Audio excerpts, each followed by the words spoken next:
Hello, once again. Thank you for tuning in.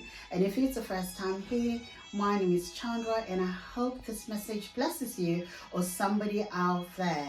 And today's topic is you can see a bigger turnaround when you feel like you're losing.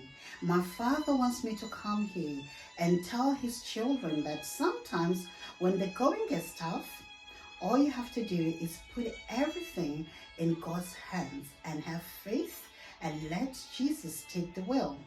And another thing you have to do, you have to forgive and also have faith in God. And when you forgive, you set yourself free and God will turn things around for you. The Bible tells us in Luke 6:37 that forgive and you will be forgiven. I know sometimes it's easy to say that I don't want to lose, but as a child of God, you need to understand that sometimes things are not how they appear. Things are switched in the realms of the spirit.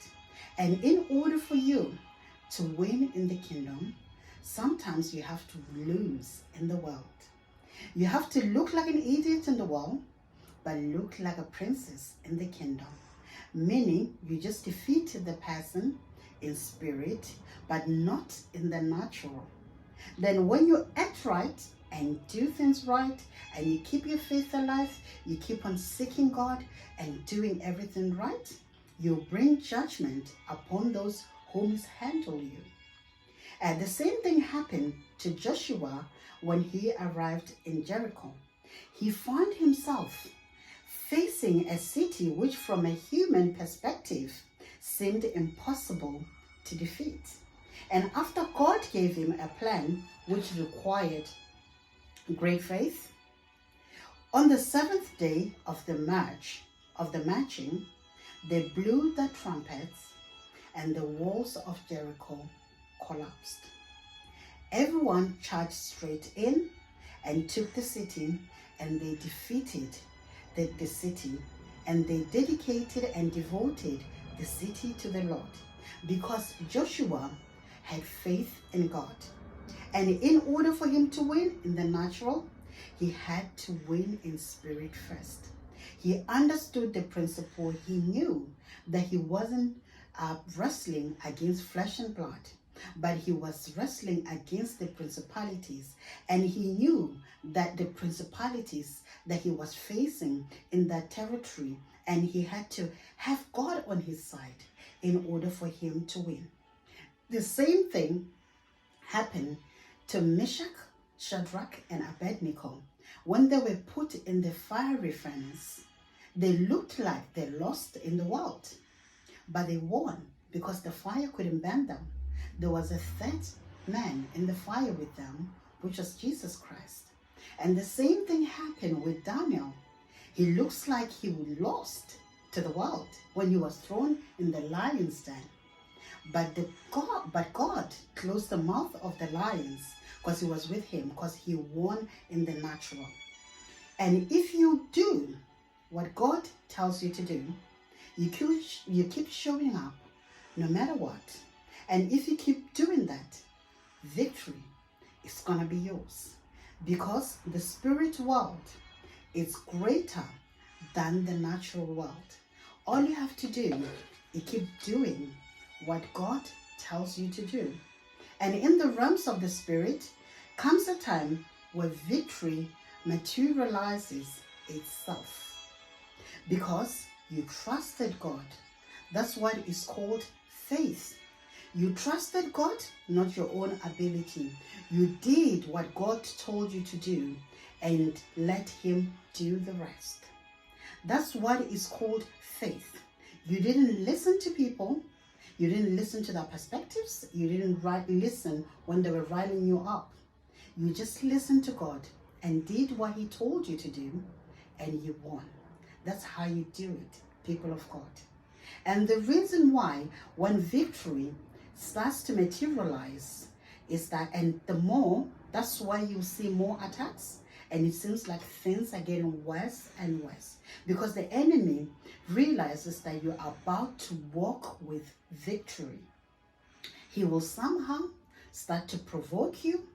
He will somehow start to poke you, do all the crazy things, trying to get a response out of you.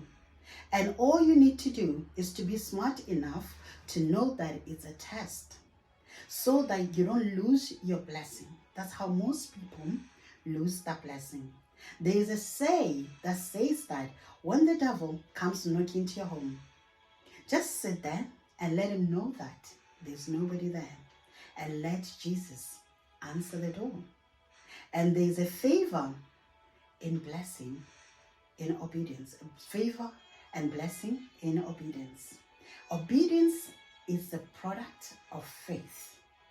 And everything you do or experience in life, never think that you're losing or God is not there.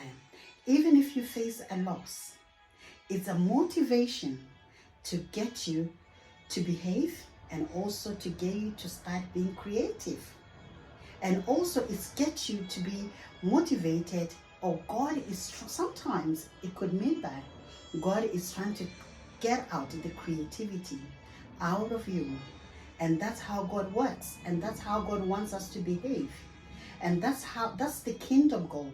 God doesn't want us to give up, doesn't want us to see things in a negative lens all the time. He always wants us to see that, see something like this. He always wants us to believe that there's always something that will come out of something negative, and we have to focus on that positive things, because that could be a turnaround in our life.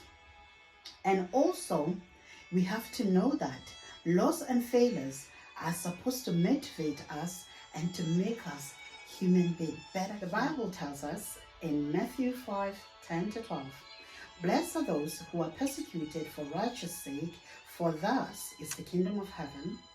Blessed are you when others revile you and persecute you and utter all kinds of evil against you falsely on my account. Rejoice and be glad, for your reward is great in heaven, for so they persecuted the prophets who never before you. So if you're faced with difficulties, difficult situations, you need, sometimes all you just have to do is roll it, let it roll in the natural, trust God and have faith in Him with all your heart.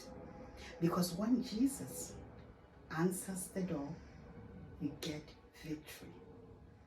I'm here to tell you that let Jesus answer the door and you will get victory. I hope you've been blessed by this message, and if you have, please like and share, subscribe to my channel, and thank you so much for watching, and God bless you so much.